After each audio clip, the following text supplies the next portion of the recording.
حضرات جب ہم پیارے نبی پہ درود بھیجتے ہیں، درود پڑھتے ہیں، درود و سلام کے صیغے ہماری زبان سے ادا ہوتے ہیں، تو صرف یہ نہیں کہ پیارے نبی کا حق ادا ہوا، صرف یہ نہیں کہ پیارے نبی کی محبت کے تقاضے پورے ہوئے، درود بھیجنے والا بہت کچھ پاتا ہے، درود پڑھنے والا اسے بہت کچھ ملتا ہے۔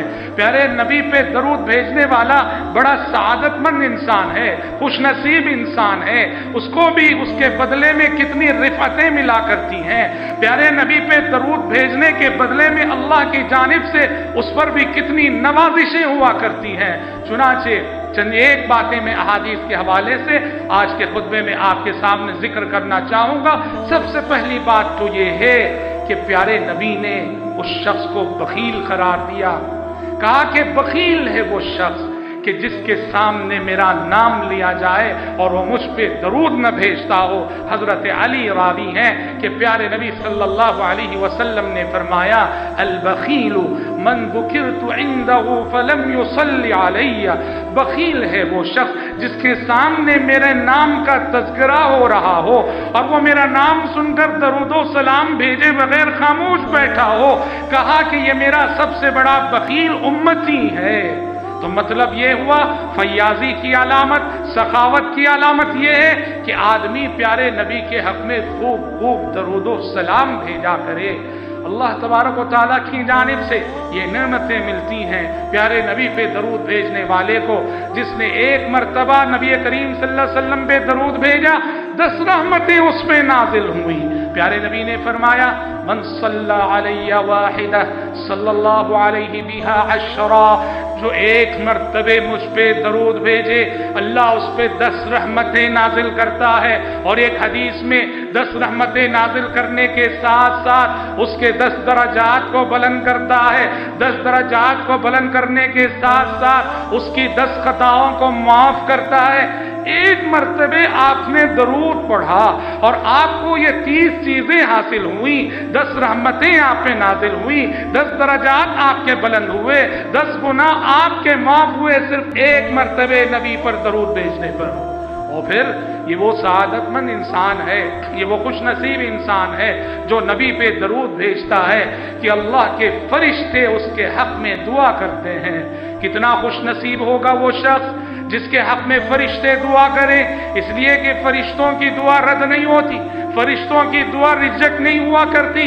فرشتے جس امتی کے حق میں، جس بندے کے حق میں دعا کرے، سعادت کی علامت ہے یہ، خوش نصیبی کی علامت ہے یہ۔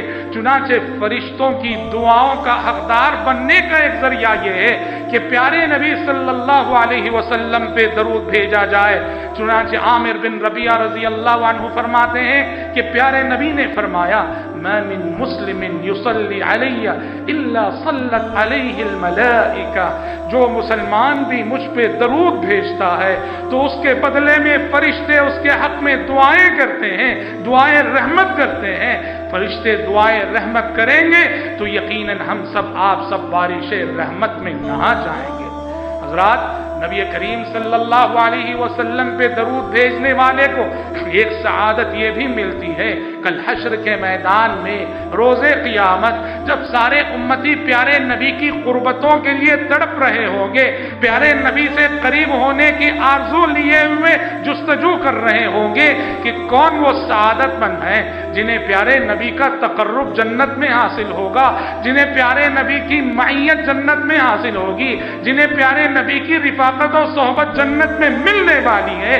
ان خوش نصیبوں میں آپ نے فرمایا دنیا میں میرے جو امتی مجھ پہ زیادہ سے زیادہ درود بھیجیں گے وہ کل روز قیامت مجھ سے سب سے زیادہ قریب رہیں گے۔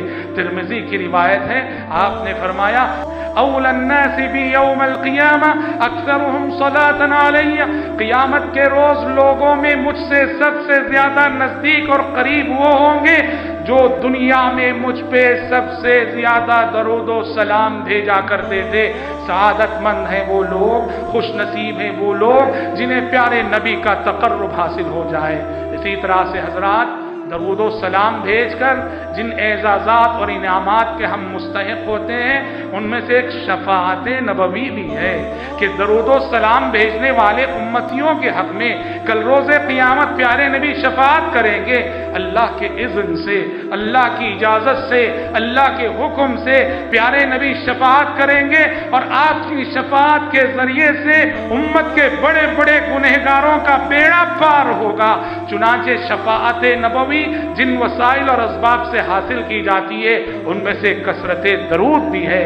آپ نے فرمایا مؤذن کی اذان سنو تو اذان کا جواب دو، اذان کا جواب دینے کے بعد مجھ پہ درود بھیجو، مجھ پہ درود بھیجنے کے بعد اللہ تعالیٰ سے میرے لیے وسیلہ مانگو، یعنی وہ دعا پڑھو، اللہم رب هذه الدعوة التامة والصلاة القائمة آت محمدا الوسيلة والفضيلة وابعثه مقاما محمودا الذي وعدته۔ یہ سب کرنے سے کیا ہوگا؟ حلت له شفاعتی یوم القیامہ۔ مؤذن کی اذان کا جواب دینے کے بعد، درود پڑھنے کے بعد جو اذان کی دعا پڑھ کے میرے لیے اللہ سے وسیلہ مانگ لے، ایسے امتی کے حق میں میری سفارش، میری شفاعت حلال ہو گئی۔ سعادت مند ہے وہ، خوش نصیب ہے وہ جو دن میں پانچوں وقت کی اذانوں کا جواب دے کر پانچوں وقت درود پڑھتا ہو اور پانچوں وقت یہ دعا پڑھتا ہو کہ اس دن میں پانچ دفعے پیارے نبی کی شفاعت کا حقدار بنتا ہو۔